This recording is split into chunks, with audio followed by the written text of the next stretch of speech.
Sadyang malaki ang pagmamahal ng ating lolo at lola sa atin bilang kanilang mga apo.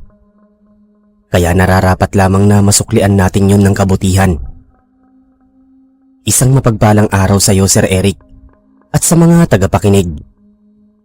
Ako po si Roger, at ang kwento ko pong ibabahagi sa inyo ay sarili ko pong karanasan noong nagbakasyon ako sa baryo ng aking lolo at lola, kung saan nakita ko ang mga hitik na bunga ng taniman nila ng kalamansi sa kanilang bakuran. Ilang dekada na rin ang nakakalipas noong maganap ang mga pangyayari. Tumatak sa isipan ko ang tungkol sa mga kababalaghan, lalo na sa mga karanasan ko sa iba't ibang uri ng aswang na nakaengkwentro ko sa baryo. Taong 1989, nagbakasyon ako sa baryo Magallanes kung saan naninirahan sina Lolo Simon at Lola Guada na mga magulang ng aking ina. Minabuti ko na munang magtungo sa malayong lugar upang mabigyan ng leksyon ng mga kapatid ko. Masyado silang palaasa at mga tamad kaya madalas ay napapagalitan sila at sakit ng ulo ng mga magulang namin.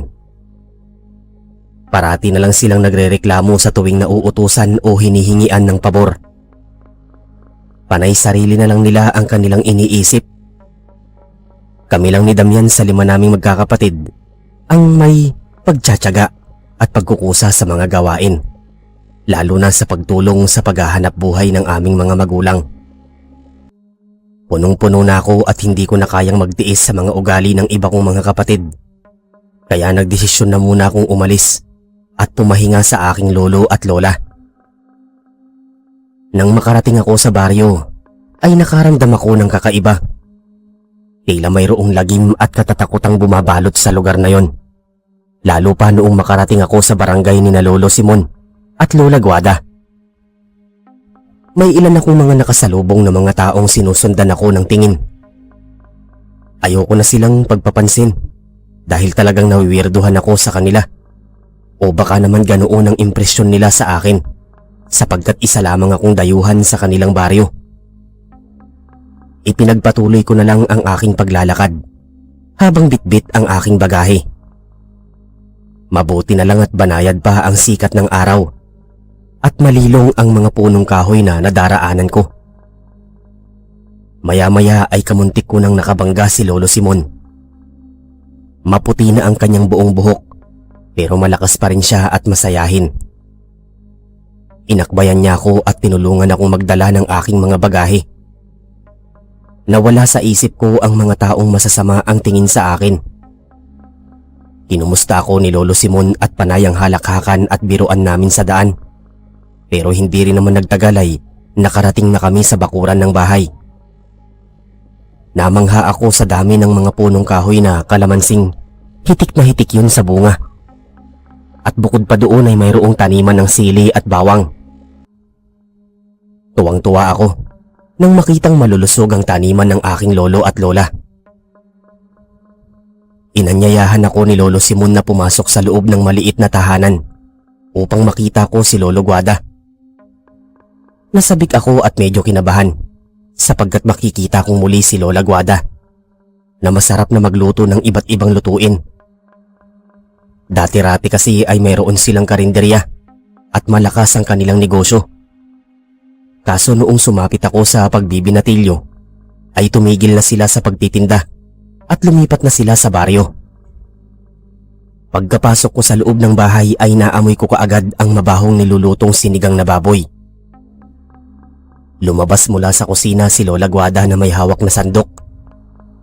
Napatalon siya sa tuwa at pagkatapos ay nagmamadaling lumapit sa akin. Saka ako niyakap ng mahigpit. Matapos noon ay nagmano ako sa kanya at kita ko ang kasiyahan sa kanyang mga mata.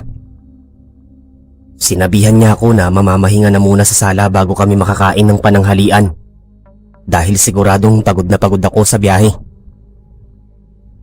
Naupo na muna ako sa upuang yari sa kawayan habang nakatapat sa bukas na bintana. Komportable sa pakiramdam sa aking pwesto sapagkat presko ang hangin na nagmumula sa labas ng bahay at kitang-kita ko ang malulusog na iba't ibang gulay sa bakuran. Kaaya-ayang pagmasdan At talagang humahanga ako sa pagtsatsaga pati sa dedikasyon ng aking abuelo't abuela sa pagtatanim. Kaya siguro napapanatili nilang malakas at malusog ang kanilang pangangatawan dulot ng masusustansyang pagkain. Natanong ko si Lola Guada kung sila lang ba ni Lolo Simon ang nagtsatsagang magpalaki ng mga tanim na gulay sa bakuran. Kahit abala si Lola Guada sa pagbalik at pagluluto sa kusina, ay tumugon siya sa akin. Sila lang mag-asawa ang nangangalaga at nagpapalaki ng mga taniman ng gulay. Sumabat naman si Lolo Simon at nabanggit niya sa akin na simula noong mamatay si Carlota, ay wala na silang nakakatuwang na mag-asawa sa pagtatanim ng mga gulay. Bakas ko ang lungkot sa mga mata ni Lolo Simon. Sa pagkakaalam ko, base sa mga naikwento sa akin ni Nanay Belen, ay anak si Carlota ni Tio Emmanuel. Siya ang matagal na nakasama ni na Lolo Simon at Lola Guada sa baryo. Kaso ay namatay ito at napatay ng mga aswang. Inilibing mismo si Carlota sa harapan ng bahay ni na Lolo Simon at Lola Guada. Kaya siguradong nananariwa pa rin ang alaala nito sa bakuran ng bahay. At posibleng ang kaluluwa nito ang nag-iingat pati pagyayabong ng mga taniman ng gulay. Sa pagkakataong yun ay ngumiti ako kay Lolo Simon. Nasabi ko sa kanya na magbabakasyon na muna ako sa baryo at ako na ang makakatuwang nila Lola Guada sa pangangalaga ng mga tanim na gulay, pati ang mga punong kahoy ng kalamansi. Nasurpresa at natuwa si Lolo Simon, pero hindi nagtagal ay napakunot noo siya na tila naguluhan sa mga sinabi ko. Tinanong niya ako kung bakit ko naisipang magbakasyon sa kanilang baryo. Ay napakalayo nun. Baka daw mabagot lamang ako sapagkat hindi pa doon masyadong maunlad at mahirap din ang buhay. Ibang-iba sa nakagisnan kong buhay sa aming bayan. Umiling-iling ako at nabanggit ko sa kanya na hindi ako katulad ng iba ng mga kapatid na mahilig sa galaan at kasiyahan. Kaya ko namang magtiis at matuto sa lahat ng bagay pati sa pakikisama sa ibang tao sa baryo. Hindi ko na pinahaba ang paliwanag ko sa kanya. Ipinagtapat ko na sumagad na rin ang pasensya ko sa mga abusado kong mga irresponsableng kapatid na wala nang ginawa kung hindi umasa at maghapong magpasarap na lang sa pag-aaral na hindi man lang tumutulong sa aming mga magulang, kung hindi pa masisermonan na magkusang gumawa ng mga gawaing bahay ay hindi magkikikilos. Kami na lang halos ni Damian ang katuwang ng aming mga magulang sa pang-araw-araw, kaya minabuti ko muna mamahinga sa baryo at nakaranas ng ibang mga bagay sa baryo. Napangisi si Lolo Simon. Napakababaw ng aking dahilan pero may punto naman daw ako sa mga sinabi ko. Malalaki na daw ang mga kapatid ko para magbanat ng buto, kaya tama lang ang ginawa ko, kaso ay binalaan niya akong mag-iingat sa baryo. Huwag ko daw isiping madali ang pamumuhay doon. Mahirap din magtiwala at makipagkapwa sa mga taong labas at dayuhan sa baryo. Sa pagkakataong yun ay bahagya akong napaisip at nabanggit ko sa kanya na noong makarating ako sa baryo ay kakaiba ang mga tingin ng mga taong sumasalubong sa akin. Malalalim at matatalim na parang gusto akong saksakin ng harap-harapan. Hindi nagtagal ay lumabas si Lola Guada na may dalang umuusok na sinigang na baboy sa malaking mangkok na inilapag niya sa lamesa sa hapagkainan. Nagsalita siya at nabanggit niya na kung maaari ay iwasan ko ang mga ganoong klaseng tao sa kanilang baryo at baka yun ang maging mitsa ng aking kapahamakan. Napuno ako ng kuryosidad, kaya tinanong ko si Lola Guada kung ano bang dapat kong pangambahan sa mga residente sa baryo. Subalit imbis na bigyan niya ako ng malinaw na kasagutan, ay ngumiti siya at iniba ang usapan. Niyaya na niya kaming kumain si Lolo Simon habang mainit pa ang ulam. Masarap daw kumain habang mainit pa ang sabaw ng sinigang. Hindi na ako nag-usisa at isinantabi ko na muna ang tungkol sa bagay na yon, sapagkat medyo nagutom na ako sa amoy ng ulam. Nawala na ang usapan namin sa mga misteryo sa baryo. Napalitan yun ng kwento ng mga buhay ng bawat isa. Napag-alaman ko na ipinagbibenta pala nila sa bayan ang mga naaaning gulay at bunga ng kalamansi. Yun ang kanilang kinabubuhay sa araw-araw. Naging libangan na rin nila yun sapagkat nakakapagbigay lakas at kasiyahan sa kanilang katawan. Mukhang magiging makabuluhan pala ang aking pagbabakasyon sapagkat matutulungan ko sila sa paghahanap buhay. Matapos ang maghapong yun ay marami pa kaming mga napagkwentuhan. Inabot na kami ng gabi sa dami ng mga paksang pinag-uusapan. Naisip ko nga na kulang ang isang araw para pag-usapan namin ang maraming bagay. Kinabukasan maaga akong bumangon sa kama. Hindi pa sumisikat ang araw ay naabutan ko na nagkakape na si Lolo Simon. Samantalang si Lola Guada ay lumabas ng bahay na nangungulekta ng mga bawang, sili at maging ang mga kalamansi. Balak pala nila itong ibenta sa baryo. Gayon din sa pagtitinda sa kabilang bayan. Nagkusa akong sumama sa kanila para naman makarating ako sa kabilang bayan at makatulong ako sa negosyo. Natuwa si Lola Guada, kaya hinayaan niya akong tumulong sa pangongolekta ng mga kalamansi. Gayon din ang bawang at sili na inilagay sa malaking sisidlan. Matapos ang ilang minuto ay iginayak na namin ang mga malalaking sisidlan at may dumaang tricycle driver sa harap ng aming bahay. Yun pala si Manong Gaspar na kaibigan ng aking abuelo't abuela. Siya pala ang nagdadala ng mga sisidlan ng kalamansi, bawang at sili sa palengke sa bayan. Binibigyan na lamang siya ng bayad sa pamasahe ni Lola Guada. Gusto ko sanang sumama sa palengke sa bayan, kaya lang ay napansin ko na mayroon palang ibibentang nakabukod na panindang kalamansi, bawang at sili sa baryo. Si Lolo Simon pala ang magbibenta gamit ang sidecar na noon ko lang nakita sa may tagiliran ng bahay. Nabanggit sa akin ni Lola Guada na mayroon silang inuupahang magtitinda sa palengke sa bayan, kaya hindi sila nahihirapan sa kanilang negosyo. Naisip ko na ako na mismo ang magpaandar ng sidecar habang si Lolo Simon ay nakaupo na dala ang mga gulay at kalamansi. Hindi na muna ako nag-almusal. Uminom na lang ako ng maligamgam na tubig upang mainitan ang aking sikmura. Kailangan kaming umagap upang hindi kami abutin ng tanghali sa pagtitinda. Pumayag naman si Lola Guada kaya gumayak na kami ni Lolo Simon, pero bago pa ako magpaandar ng sidecar ay nilagyan ni Lola Guada ng 2 piraso ng kalamansi ang aking bulsa. Proteksyon at pampaswerte daw yon sa buong araw na nasa labas ako ng bahay. Medyo naguluhan ako pero nagpasalamat ako sa kanya. Nagpaalam na muna kami ni Lolo Simon kay Lola Guada. Medyo madilim-dilim pa noon sa daan at halos mangilan-ngilan pa ang mga kabahayang nagbukas ng kanilang mga kabahayan. Kakaunti rin ng mga tao sa labas. Marahil ay masyado pang maaga para gumising sila at lumabas ng mga bahay nila. Sabay-sabay na tumitilaok ang mga manok sa paligid. Maging ang mga alagang kambing at baboy ay maiingay na rin. Sumisigaw at nangiingganyo si Lolo Simon na nagugulat na lang ako sapagkat mayroong mga residenteng lumalapit at bumibili ng mga bawang, kalamansi at sili. Naisip ko na baka may mahika upang akit ang tinig ni Lolo Simon, kaya mabilis siyang makahatak ng mamimili sa ganoon kaagap na oras.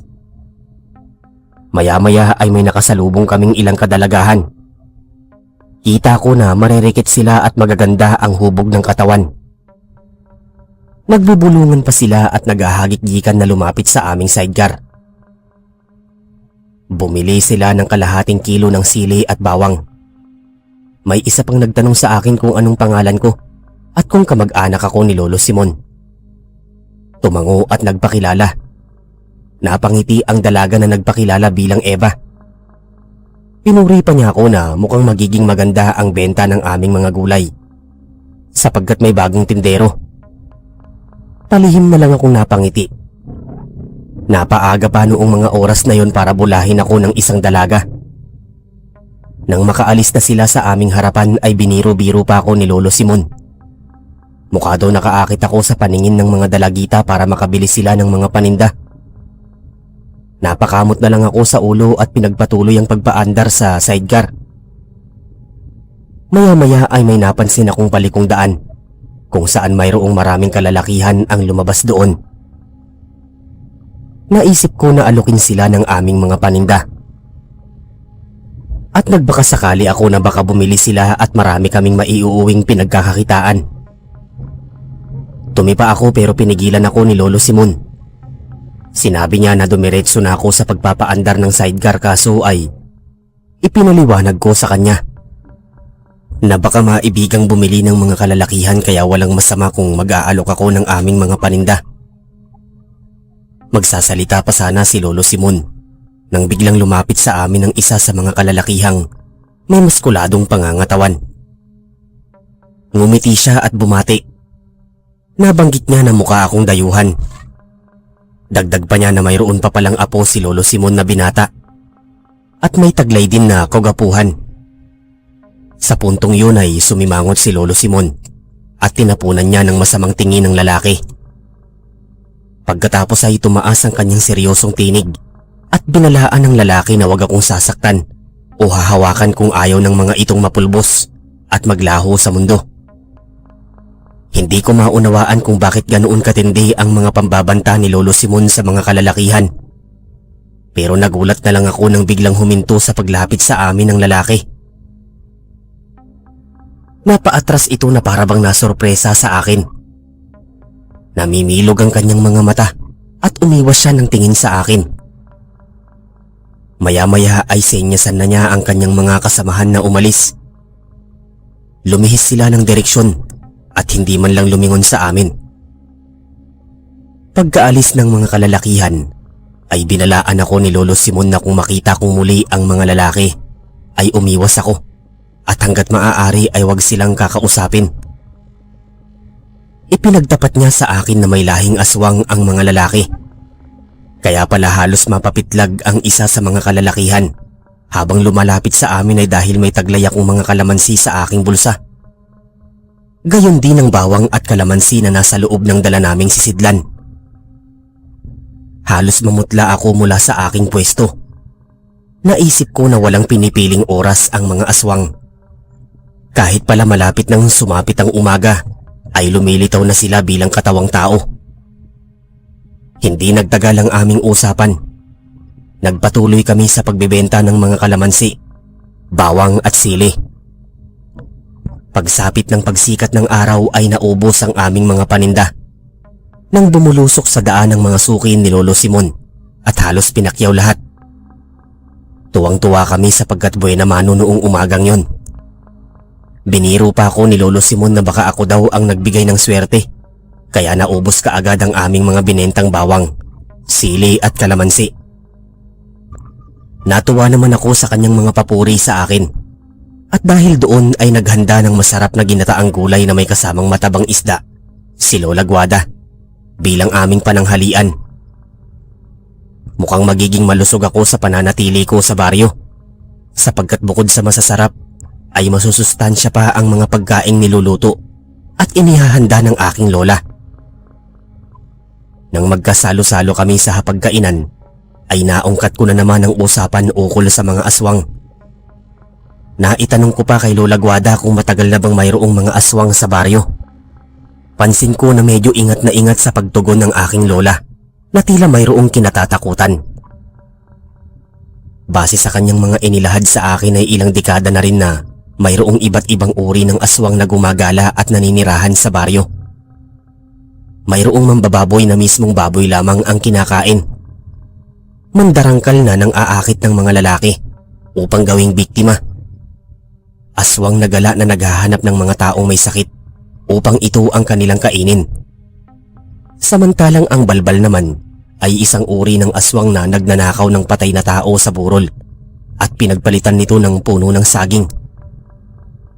Marami pa siyang ipinaliwanag sa aking mga iba't ibang uri ng aswang na nakatira sa baryo.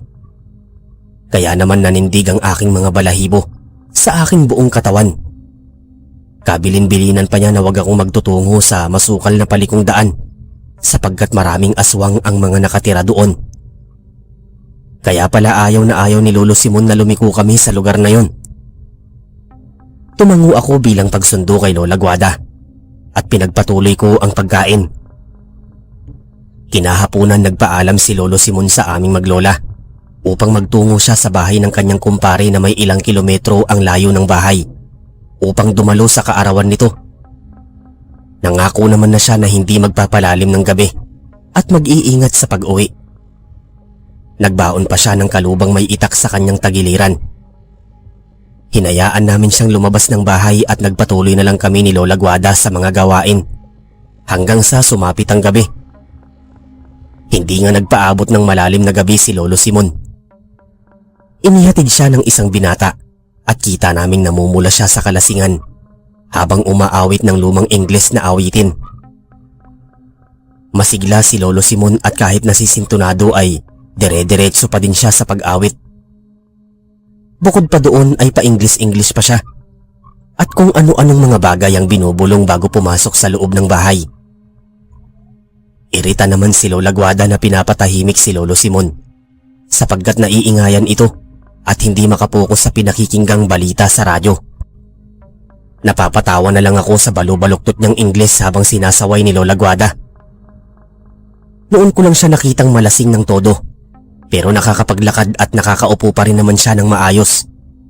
Kumpara sa mga lasinggero sa amin na talagang hindi makatayo at halos gumagapang na sa lupa para lang makarating sa kanilang mga bahay. Sumapit ang umaga at hindi nakabangon ng maaga si Lolo, dulot ng kalasingan sa nagdaang gabi. Hindi siya nakapagbenta ng mga paninda naming kalamansi, bawang at sili. Ako na lang ang nagkusang magbenta ng mga aynaning bawang, kalamansi at sili, habang si Lola Guada naman ay abala sa pagwawali sa aming bakuran at pag-aasikaso ng mga ipapatinda sa palengke. Hindi pa sumisikat ang araw ay nagpaandar na ako ng sidecar at nilakasan ko ang boses sa pagtitinda sa baryo. Inakala ko na matumal ang pagbibenta pero maraming residente ang bumibili at pumapakyaw ng kalamansi at bawang. Napag-alaman ko pa na hindi lang pala nila ginagamit na sausawan o pangrikado ang kalamansi at bawang, kung hindi ginagamit din sa panggagamot at pangontra sa mga aswang. Bukod pa doon ay magaling makisama at magaling sa pakikipagtalastasan si Lolo Simon. Kaya pala mabenta ang mga paninda ng aking lolo. Hindi nagtagal at nakita ko na naman si Eva. Nakipagkwentuhan ako sa kanya habang nagtitinda. Nabanggit niya na estudyante pa pala siya at nagbabakasyon lamang sa baryo. Mga ilang linggo ang kanyang ipagpapahinga bago siya bumalik sa syudad. Gusto sana niyang makipagkaibigan sa akin habang nandoon pa siya sa baryo. Bagay na kaagad ko namang tinanggap dahil gusto ko rin magkaroon ng iba pang mga kaibigan. Ipinakilala niya sa akin si Henry sa kanyang panganay na kapatid bago sila nagpaalam sa akin. Maramdaman ko na totoong mababait sila at palakaibigan, kaya hindi malayo na mapalapit ang loob ko sa kanila. Makalipas ang ilang minuto ay may nakasalubong akong maganda at mahinhing dalaga na mayroong kahawak kamay na batang babae.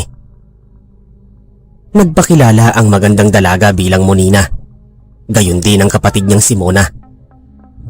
Kapwa sila nakatira sa palikong daan at nagtatanong sila kung anong mga binibenta ko ng mga oras na yon. Pagtingin ko sa sisidlan ay naubos na pala ang mga bawang at kalamansi. Ang natira na lang ay mga sili. Kaya sila na lang ang tanging naialok ko kay Binibining Monina. Pumayag naman si Monina na bumili ng sili kaso ay naiwan niya ang kanyang pitaka sa kanilang bahay. Kaya kung mamarapatin ko daw sana ay sumama ako sa kanilang bahay upang doon maiabot ang kanyang bayad. Nag-alangan ako sapagkat kabilin-bilinan ni Lola ay wag akong papasok sa palikong daan sapagkat pinamumugaran yun ng mga aswang. Kaya lang ay napagmasdan ko ang magkapatid. Mukha silang mga inosente at hindi sila katulad ng mga kalalakihang nakaengkwentro namin. Wala na akong nagawa kung hindi pumayag pero nagdesisyon ako na kapag nakuha ko na ang bayad ay mabilis na akong lalabas sa palikong daan. Sinundan ko ang magkapatid sa pagpasok sa palikong daan. Pansin ko na maraming kasukalan at nakakatakot ang lugar sapagkat maraming mga nakausling sanga sa daan at talagang nakakatakot ang mga pagaspas ng mga ibon sa mga punong kahoy. May mga kubo akong nasilayan sa tagkabilang daan pero walang masyadong katao-tao sa paligid. Medyo kakaiba talaga ang pakiramdam ko sa lugar na yon. Hindi ako mapakali at gusto ko na ring makaalis sa lalong madaling panahon. Sumapit kami sa isang kubo na walang katabing bahay. Tumigil ang magkapatid at pumasok sa loob ng kubo. Huminto rin ako sa pagpapaandar ng sidecar at hinintay na makalabas sa loob ng kubo ang magkapatid. Humigit kumulang ilang minuto ang tinagal nila sa loob bago lumabas at lumapit sa akin si Monina. Kaso ay bigla akong nanlamig. Umaalingasaw ang mabahong amoy mula sa kanyang katawan. Namilog ang mga mata ko nang makita ko na humaba ang mga kuko niya sa daliri habang hawak ang bayad. Kabang-kaba na ako ng mga oras na yon. Napalingon ako kay Mona at nakita ko siyang nakangisi habang namumula ang mga mata. Rumihistro sa isip ko na aswang ang magkapatid, kung kaya't umatras ako at mabilis na tumipa sa manabela. Susunggaban sana ako ni Monina kaso naihampas ko sa mukha niya ang sisidlan sa sidecar. Sumalida si Mona pero hinampas ko siya sa ulo ng sisidlan. Kinapa ko ang aking bulsa subalit wala na doon ang mga bunga ng kalamansi na inilagay ni Lola Guada. Naisip ko na nagpalit nga pala ako ng damit. Dali-dali ako nagpaandar ng sidecar. Naramdaman ko na sinusundan ako ng magkapatid at bukod sa kanila ay mayroon pang dalawang lalaking sumusunod sa akin. Tila magkakamag-anak sila at isa ang kanilang layunin. Gusto nila akong patayin. Lumabas ako sa palikong daan subalit sinusundan pa rin nila ako. Palinga-linga ako sa paligid pero wala akong makitang ibang tao na mahihinga ng tulong. Naisip ko na dumiretso sa aming bahay upang makakuha ng mga kalamansi at bawang na pwedeng ipanlaban sa mga aswang na humahabol sa akin. Hingal na hingal ako at pawis na nakarating sa aming bakuran. Huminto ako sa pagmamaneho at pagkatapos ay nagsisigaw ako upang tawagin sina Lola Guada at Lolo Simon. Lumingon ako at nakita ko ang 4 na aswang na nakaabang sa labas ng aming bakuran. Nakakita ako ng mga bumagsak na kalamansi sa lupa. Inihagis at pinagbabato ko yon sa 4 na aswang. Saka ko sila pinagmumura at pinagtabuyang umalis sa aming bakuran. Nagmistula silang mga nasabugan ng granada. Nagsisigaw sila ng matamaan sa muka at katawan ng mga kalamansi. Umatras sila ng umatras at pagkatapos na makalabas ng aking lolo at lola sa aming bahay, ay saka pa lang sila nagsitakbuhan papalayo sa aming bakuran. Na tila malalaki ang takot sa mga ito. Nasaksihan naman ng aking lolo at lola ang mga pangyayari at ganoon lang ang kanilang pagkagulat at pagtataka. Tinanong ni Lola Guada kung anong nangyari sa akin at kung bakit nasundan ako ng mga aswang sa labas ng bakuran. Inilahad ko sa kanilang dalawa ang buong pangyayari. Habang habol hininga akong nakatayo sa isang tabi. Nasermonan pa ako ni Lolo Simon na noon ay mukhang nahulasan na sa kalasingan. Masyado daw akong magpapaniwala sa panlabas na kaanyuan ng mga babae, kaya daw ako napahamak. Kaya sana daw ay maging aral sa akin ang nangyari para hindi na yon maulit pa. Napahiya ako at hindi kaagad nakapagsalita. Napagtanto ko ang aking kasalanan at pinagsisisihan ng mga naging desisyon ko sa pagbibenta sa loob ng palikong daan. Nang mahimasmasan ako ay kaagad na kaming pumasok sa loob ng bahay at inalok ako ni Lola Guada na nag-almusal na muna upang mainitan at malamanan ang aking sikmura. Naging maayos naman ang mga sumunod na kaganapan hanggang sa sumapit ang tanghali. Minabuti ko na lang manatili sa loob ng bahay. Kinahaponan may pumuntang kaibigan ni Lolo Simon at ibinalita niya na namatay na ang isa sa kumpare nitong si Mang Isidro. 1 linggo na pala itong nakaratay sa banig, dulot ng malubhang karamdaman. Nakaburol ang katawan nito sa mismong bahay nila na may kalayuan at medyo liblib na lugar. Matapos umalis ng lalaking nagbalita kay Lolo Simon ay naisipan nito na pumunta sa lamay sa darating na gabi.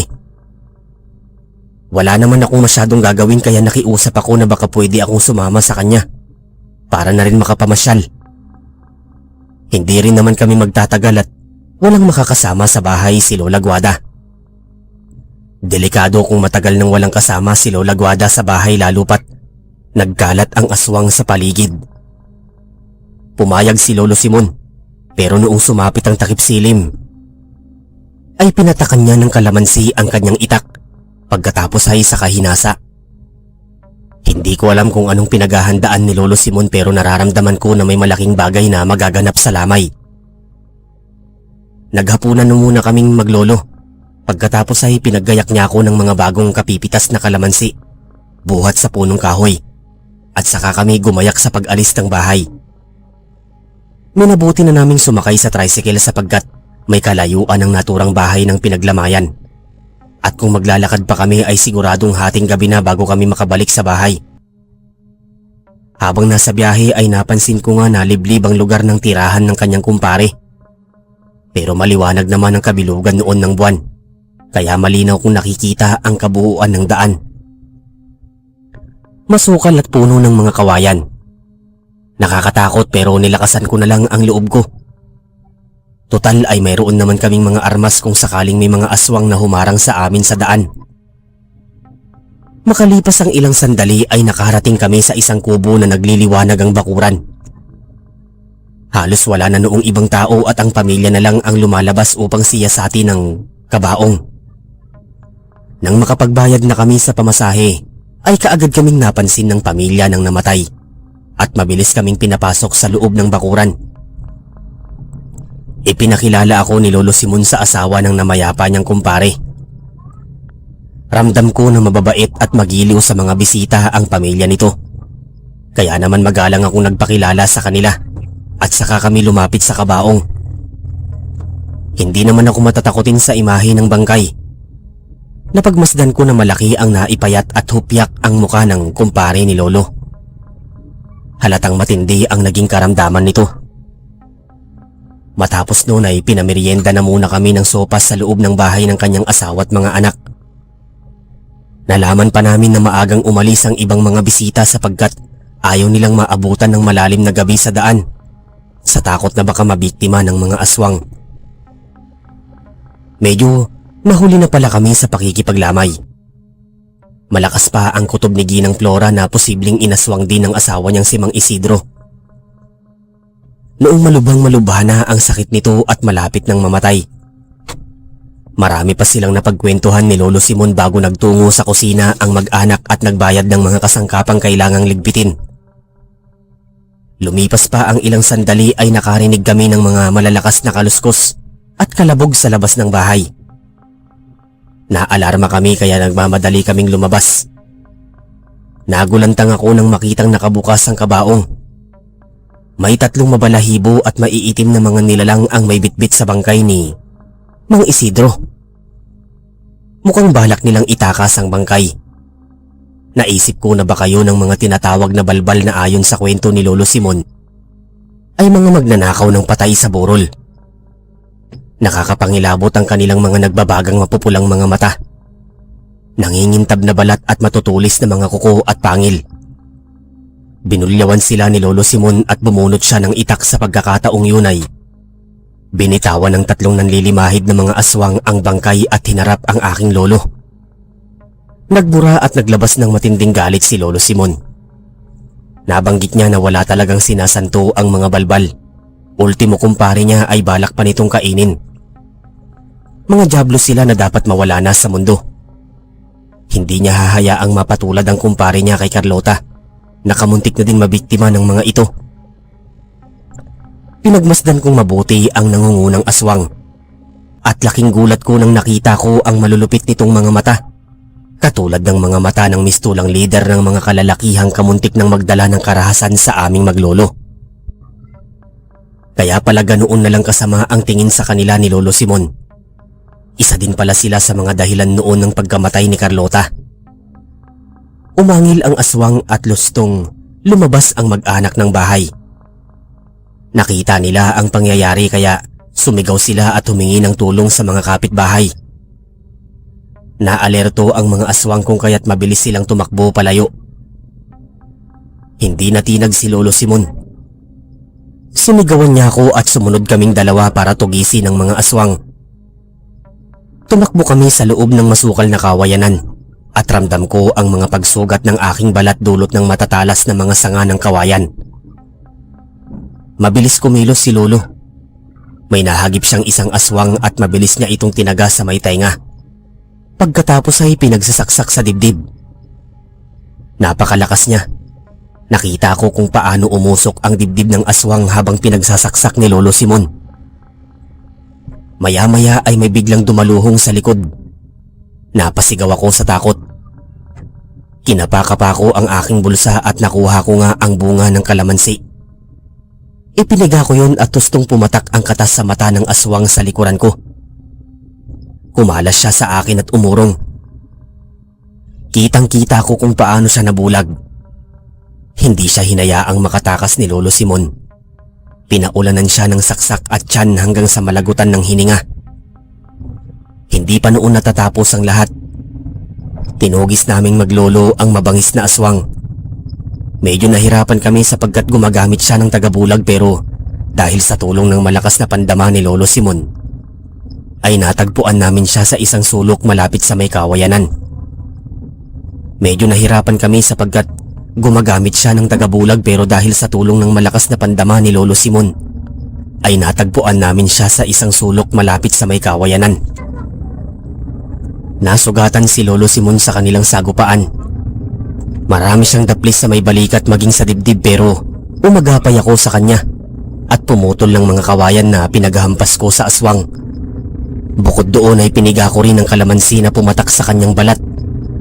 Umaringking sa sakit at hapdi ang aswang. Nang makabawi ng lakas si Lolo Simon ay ubos lakas niyang pinuruhan sa likod at dibdib ang aswang bago tinagpas ang ulo nito. Napamulagat ako sa kakayahang mamaslang ng aswang ni Lolo. Tila wala itong kinatatakutan at kahit masugatan siya ay baliwala lamang yun. Marahil ay bihasa na siya sa ganoong paraan sapagkat napakaraming aswang sa baryo. Inalalayan ko siya at kita ko naman na medyo malakas pa rin siya kahit marami siyang matamong sugat. Ngumiti sa akin si Lolo Simon at nabanggit niya na masaya na siyang nahatulan ng isa sa mga aswang na bumiktima kay Carlota. Sa mga sandaling yun ay may mga kung anong kakaibang malamig na hanging dumampi sa aming balat. Luminga-linga si Lolo Simon at bumulong sa hangin. Nagpasalamat siya kay Carlota sa paggabay sa aming dalawa. Siguradong matatahimik na ang kaluluwa nito. Posibleng ang hanging dumampi sa aming mga balat ay mula sa presensya ni Carlota bilang mapapaalam sa amin matapos mapatay ang mga aswang. Hindi kami nagtagal sa lugar na yon at sinikap naming maglakad palabas ng kawayanan. May kalayuan ng labasan pero nakahinga na kami ng maluwag noong may masabat kaming tricycle sa may labasan na nag-aabang ng pasahero. Sinigurado muna naming ordinaryong tao ang driver bago kami nagpahatid sa bahay.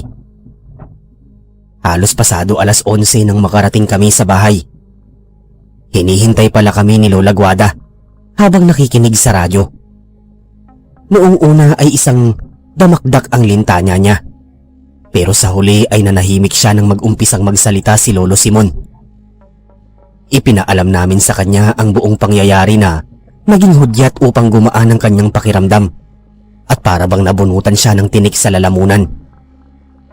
Sa mga sandaling yun ay tinanong ko sa kanila kung ano ba talaga ang tunay na dahilan ng pagkamatay ni Carlota at anong klaseng aswang ang pumatay dito. Hindi naman naging maramot sa impormasyon ng aking lolo at lola. Isinalaysay nilang mabuti sa akin ang bawat detalye upang mas lalo akong maunawaan. Noong una pala ay isang simpleng magsasaka si Lolo Simon at mahilig namang magtanim ng mga gulay at prutas si Lola Guada. Katuwang niya si Carlota sa bakuran ng bahay. Tuwing Sabado at Linggo ay gumagala sila sa buong baryo upang magbenta ng mga naaaning gulay at prutas. Mayroon silang naging kakumpetensyang magkapatid na sina Laura at Dionisio. May pagkakataon pang nagkasagutan at nag-aaway sila dulot sa panunulot ng suki. Kinukuha ni Laura at Dionisio ang loob ng mga residente at sinisiraan sina Lola Guada at Carlota upang magtiwala sa kanila at maging regular na mamimili. Likas kasing inggitera si Laura at hindi nagpapatalo kahit na kanino man. May nakapagsabi pa na galing ito sa pamilya ng mga aswang, kaya sino mang makaaway nito ay hindi ito sinasanto. Isang gabi nilusob ng pamilya at kaibigan ni na Laura ang bahay ng aking lolo at lola. At doon naganap ang matinding engkwentro. Sa kasamaang palad ay napatay si Carlota. Binalak pang kunin ni Dionisio ang bangkay nito subalit napigilan siya ni Lolo Simon. Dumating noon ang mga kapitbahay na sumaklolo. Ngunit huli na ang lahat. Nakatakas ang mga aswang. Tumatak sa isip ni Lolo Simon ang maghiganti. Inilibing nila ni Lola Guada si Carlota sa bakuran ng bahay, kung saan tinaniman nila ng buto ng kalamansi ang puntod nito, na hindi naglaon ay yumabong at naging isang punong kahoy. Simula noon ay mga pangontra na sa aswang ang kanilang binibenta sa araw-araw.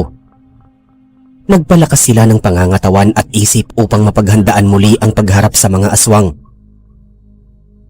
Humanap pa rin ng tiyempo si Lolo Simon upang makaganti at matagpuan ang mga aswang na pumatay kay Carlota. Hindi siya tumigil hanggat hindi makakamtan ng hustisya. Isang araw ay nakita niya sa may bahaging ilog ang grupo ni Laura na mayroong binibiktimang tao. Mabuti na lang at may dala siyang armas noon. Pinaghandaan niyang mabuti ang lahat at pagkatapos ay lihim na sumugod. Napagtagumpayan ni Lolo Simon na mapatay si Laura at ilang kasamahan nitong mga aswang subalit mahirap matagpuan si Dionisio. Matagal itong nagkubli sa mata ng mga tao kasama ang mga kalalakihang aswang. Kaya umabot pa ng ilang taon bago muling mag-cross ang kanilang mga landas. At dahil natapos na ang pakikibaka sa mga aswang na pumatay kay Carlota, mukhang magiging payapa na ang isip at puso ng aking lolo at lola. Sa mga sumunod na araw ay tumulong si Lolo Simon sa pag-aasikaso sa paglilibing kay Mang Isidro. Napanatag na din ang kalooban ng pamilya nito sapagkat hindi ito nakuha ng mga aswang at naihatid ng matiwasay sa huling hantungan. Naging maayos naman ang lahat at kahit paano ay bumalik sa dating ordinaryong mapayapang pamumuhay ang mga residente sa baryo. May ilang linggo pa ang bakasyon ko sa baryo. Napalago pa ang negosyo ng aking lolo at lola. Nakasama ko na rin sa pagbebenta sina Eva at Henry. Mas lalo ko pa silang nakilala at natuwa sa kanila ang aking lolo at lola sa mga ipinamalas nilang pagtulong at kabaitan. Hindi na namin kailangang umikot sa buong baryo sapagkat mayroong mga suki na nagtutungo sa bahay at doon mismo bumibili at nagbabayad ng kanilang biniling paninda. Hindi nagtagal ay umalis na si Eva at bumalik sa syudad upang ipagpatuloy ang pag-aaral pero nangako kami sa isa't isa na magpapadala ng telegrama upang makibalita sa mga kaganapan sa aming buhay. Nagpaalam na din naman ako sa aking lolo at lola. Umuwi na muna ako sa aming lugar at inalamang kalagayan ng aking pamilya. Nakita ko na unti-unting nagbago ang sistema ng buhay namin sa bahay. Naging responsable ang mga kapatid ko. Humingi pa sila ng tawad sa akin sa dami ng mga atraso at pagkukulang nila. Masaya ako at hindi na sila palaasa at may sariling diskarte sa buhay. Tuwing sumasapit ang tag-araw ay bumibisita ako sa Barrio Magallanes. Naobserbahan ko na taon-taon ay umuunlad ang baryo hanggang sa sumapit ang panahon na kaya nitong makipagsabayan sa mga urbanisadong lugar. Sa kabilang banda nagkikita kami sa tuwing bakasyon ni Eva. Inakala ko na mabubuo ang pag-iibigan sa pagitan namin. Pero tanging pagkakaibigan lang ang kayang maisukli sa akin ni Eva. Na nirespeto ko naman kahit mayroon akong espesyal na nararamdaman para sa kanya. Hindi rin kami nagkatuluyan at noong makatapos siya sa pag-aaral ay nakapangasawa siya ng abogado na nakilala niya sa syudad. Ako naman ay nakatagpo ng isang guro na naging ina ng aking 3 anak. Naabutan pa ng aking lolo at lola ang aming panganay na anak bago sila bawian ng buhay. Malaki ang utang na loob ko sa kanila. Kaya naman nagdesisyon kami ng aking pamilya na manirahan sa Magallanes at kami na mismo ang manirahan sa bahay ng aking lolo at lola. Ipinagpatuloy naming mag-asawa ang pagnenegosyo ng pagbibenta ng mga kalamansi, bawang at sili. nananatili namang matibay ang taniman ng kalamansi sa bakuran. Naisip ko na pinagpala yon at posibleng binabantayan pa rin ni Carlota bilang pagbibigay pagmamahal at respeto sa aming mga lolo at lola. Hanggang dito na lamang po ang kwento. Sana po ay marami kayong napulot na aral sa aking karanasan.